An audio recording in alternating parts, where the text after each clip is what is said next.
समय था करीब रात के 1 बजे। घोर अंधेरा था। 23 अगस्त 2001 एयर ट्रांजिट फ्लाइट 236 193 पैसेंजर और 13 क्रू मेंबर के साथ उड़ान भरता है टोरंटो से लिस्बन की ओर। फ्लाइट को टेक ऑफ किए तकरीबन 4 घंटे से भी ज्यादा का समय बीत चुका था।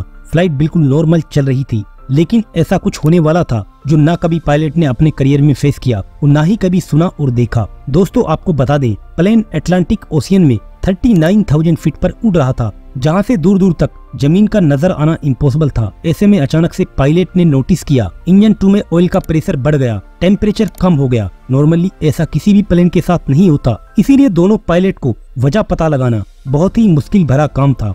पायलट को लगा ये कोई कंप्यूटर एरर हो सकता है, तभी उन्होंने इस प्रॉब्लम को प्लेन मैनुअल में ढूंढना चालू किया, लेकिन मैनुअल के अंदर ऐसा कुछ भी नहीं था जहां से इस प्रॉब्लम का सॉल्यूशन मिल सके। उन्होंने मेंटेनेंस टीम से संपर्क किया, प्रॉब्लम को बताया, लेकिन मेंटेनेंस टीम के पास भी इसका कोई हल नहीं था। लेकिन पायलट को ज्यादा टेंशन नहीं थी, क्योंकि फ्लाइट में एबनॉर्मल कुछ भी नहीं था। प्लेन नॉर्मल तरीके से उड़ रहा था। लेकिन 40 मिनट बाद एक और मैसेज प्लेन डिस्प्ले पर पॉपअप होता है। ये था इंजन के दोनों फ्यूल टैंकों में ऑयल का इम्बैलेंस होना। ये भी कोई बहुत बड़ी समस्या नहीं थी, इससे भी फ्लाइट के दौरान ही आसानी से निपटा जा सकता है। पायलट ने बैलेंसिंग वाल के थ्रू दोनों टैंक को बैलेंस किया, जिससे ये प्रॉब्लम भी आसानी से सोल्व हो गई। लेकिन अभी 20 मिनट ही गुजरे थे, फिर से प्लेन में लो फ्यूल का मैसेज वार्न करता है। अब फ्यूल इतना कम था जो कि लिस्बन एयरपोर्ट लैंड करने के लिए सफिशिएंट नहीं था। अब प्रॉब्लम सीरियस हो चुकी थी। ऐसे में पायलट की टेंशन पहले के मुताबिक बढ़ चुकी थी, क्योंकि अटलांटिक ओशियन के आसपास कोई भी एयरपोर्ट नहीं था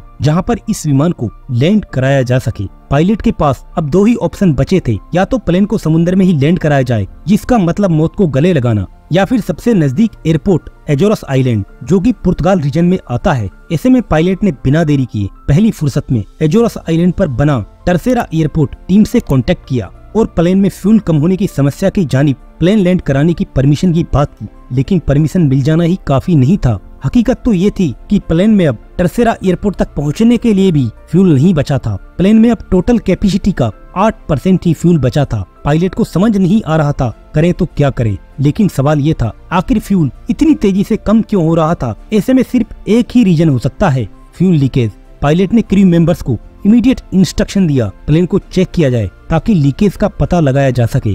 क्रू टीम के काफी सर्च करने के बाद भी कुछ नहीं पता चला। प्लेन के पास अब केवल 30 मिनट का फ्यूल बचा हुआ था, जो कि एयरपोर्ट तक पहुंचने के लिए काफी नहीं था। पायलट लगातार मेंटेनेंस टीम के संपर्क में थे। मेंटेनेंस टीम एडवाइस देती है प्लेन को 30,000 फीट से 20,000 फीट पर लाया जाए, ताकि लीकेज का पता लगाया जा सके। लेकिन पायलट ने ऐसा नहीं किया, क्योंकि 30,000 फीट से ग्लाइड का ऑप्शन उनके पास था। तभी अचानक से प्लेन के राइट इंजन में आग लग जाती है। अब प्लेन में बैठे यात्री और पायलट के होश उड़ जाते हैं। जहां यात्री सो रहे थे वहीं अफरा तफरी मच जाती है। पायलट ने बिना देरी किए प्लेन को सिंगल इंजन पर रन करना शुरू कर दिया, लेकिन चंद मिनटों बाद हाई लोड होने की वजह से लेफ्ट इंजन भी आग पकड़ लेता है। ऐसे में पायलट का प्लेन को 20,000 फीट पर नहीं लाना सही डिसीजन था।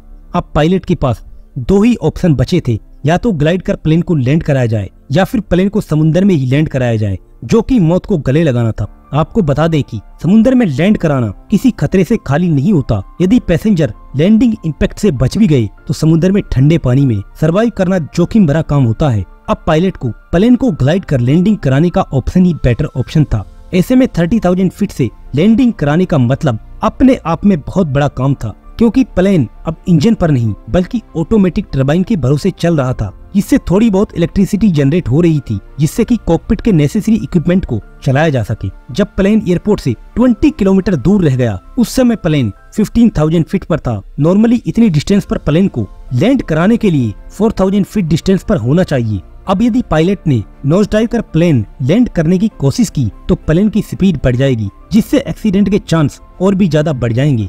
तभी पायलट ने प्लेन को 360 डिग्री का चक्कर लगाया। अब प्लेन 15,000 से 6,000 फीट पर आ चुका था, लेकिन प्लेन की हाइट अभी भी ज्यादा थी। ऐसे में एक और 360 डिग्री का चक्कर लगाना तो पॉसिबल नहीं था। तभी पायलट ने प्लेन को टर्सेरा एयरपोर्ट की डायरेक्शन में कर एस डांस करवाया, जिससे प्लेन की हाइट और कम हो गई। अक्सर प्लेन लैंडिंग करते समय इंजन का थ्रस्ट बढ़ा दिया जाता है, जिससे प्लेन का आगे का हिस्सा उठ जाता है और लैंडिंग इजीली हो सके। लेकिन इस प्लेन के पास तो इंजन ही नहीं था, इसीलिए ये लैंडिंग दुनिया की सबसे अलग लैंडिंग होने वाली थी। पायलट के पास आर्या पार एक ही ऑप्शन बचा था। तभी प्लेन रनवे पर जोर के झटके के साथ रगड़ता हुआ जाता है। इंजन के 8 टायर्स तो वहीं बस्ट हो जाते हैं। जैसे तैसे प्लेन रुक जाता है। एयरपोर्ट पर तैनात रेस्क्यू टीम हालात पर इमीडिएटली कंट्रोल पा लेती है। फ्लाइट 236 एविएशन हिस्ट्री की फर्स्ट और लास्ट फ्लाइट थी जिसने सबसे लंबे समय तक ग्लाइड करने का रिकॉर्ड अपने नाम कर लिया था।